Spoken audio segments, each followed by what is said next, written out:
Reka ngushimire, reka nongere kuguhereza ikaze wowe dukomeje kugenda tubana kuri uyu muyoboro mugari wa Rwanda Daily News TV. Nkubwira nti twigarukiye ku kibuga cy'imirwano ku butaka bwa Repubulika ya Demokarasi ya Kongo, aho ibintu bikomeje gucika, aho intambara ikomeje kugenda ijya ku rundi rwego.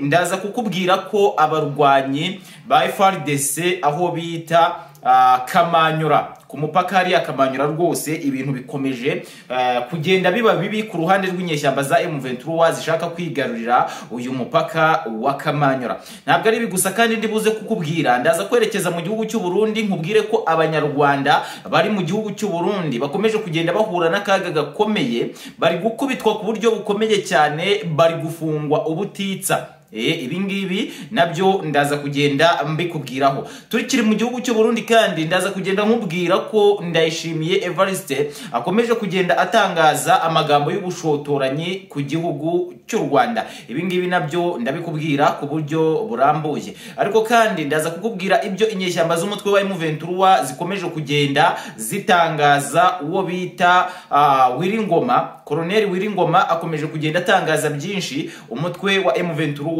wifuza kuba wakora muri iyi minsi uhanganyemo cyane n'abarwanyi ba FARDC. Ariko kandi ku butaka bw'iki gihugu cya Repubulika ya Demokarasi ya Kongo hongeye kugaragara intwaro nyinshi cyane, aho bivugwa ko izi ntwaro zongeye guturuka muri South Africa. Ibingibi rero nibyo nje kugenda nkubwira ku buryo bukomeye cyane ndetse bunarambuye. Gusa niba ari ubwa mbere tubanye kuri uyu muyoboro mugari wa Rwanda Daily News TV, kora subscribe, ukomantinge ndetse yewe unalikinge kugira ngo amakuru yacu akomeze kugenda akugeraho 5/5. Kandi ubwo ngubwo namaze kubahereza n'ikaze ku buryo burambuye.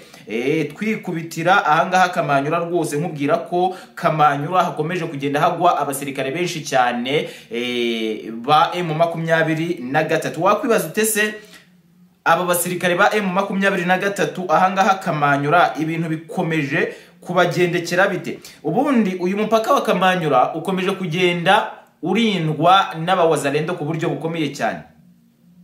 Nizere ko ibingibi uri kubyumva. Umupaka hariya kuri Kamanyura ukomeje kugenda ufitwe n'abawazalendo ndetse n'ingabo z'abarundi ndetse na FARDC. Ahangaha Kamanyura irahari.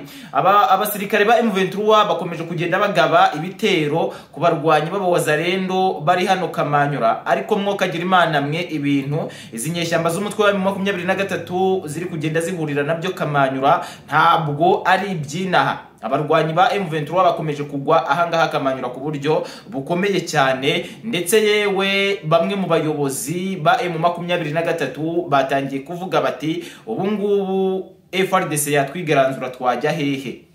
Batangiye kuvuga bati rwose FARDC yatwigaranzura twajya hehe. Ngayo nguko rero. Noneho rero ni munyemerere twigerere mu gihugu cy'u Burundi. Mwokagira Imana mwe, uyu mugabo Ndayishimiye Evariste akomeje gukora ibikorwa bibi cyane cyane ku gihugu cy'u Rwanda. Ibingibi mbanze mbikubwire ko Ndayishimiye Evariste akomeje gukora ibikorwa by'ubushotoranyi ku gihugu cy'u Rwanda, kubera ko ubu ngubu umunyarwanda uri i Burundi afashwe nabi ku buryo bukomeye cyane. Ahangaha nahoze mbona video igaragaza neza ukuntu abanyarwanda bari gukubitwa, bari gufatwa bagafungirwa ahantu hamwe mu gisare kibi cyane, ngo bari kubyozwa ibyo igihugu cyabo cy'u Rwanda kiri kugenda gikora ahangaha ku butaka bwa Repubulika ya Demokarasi ya Kongo. Ndetse n'amagambo akomeye cyane akomeje guherekezwa n'ibi bikorwa bibi bikomeje kugenda bikorerwa abanyarwanda ahangaha i Burundi. Amagambo aherekeje ibi bikorwa bibi ni amagambo akomeje kugenda atangazwa n'uyu Ndayishimiye Evariste uyobora igihugu cy'u Burundi. Akomeje kugenda avuga ko abanyarwanda ari abagome cyane, ko ndetse yewe nyuma yo kuba ari abagome cyane bakomeje kugenda ari inkoramaraso mu biganza byabo. Ibingibi rero bigatuma akomeje kugenda ahonyora abaturage b'abanyarwanda cyane cyane bavuga ururimi rw'ikinyarwanda bari hano i Burundi. Nongere mbikubwire nti abaturage b'abanyarwanda bari i Burundi babayeho nabi ku kigero cyo hejuru.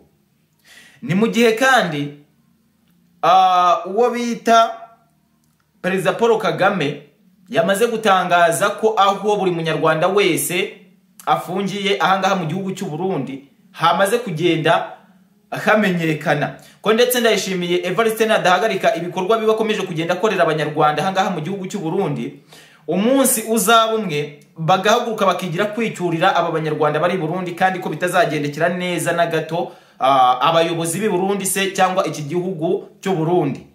Nibyo ngibyo naba nkubwiye. Nakubwiye ko ndibuze kukubwira byinshi bikomeje gutangazwa n'uwo bita Willy Ngoma.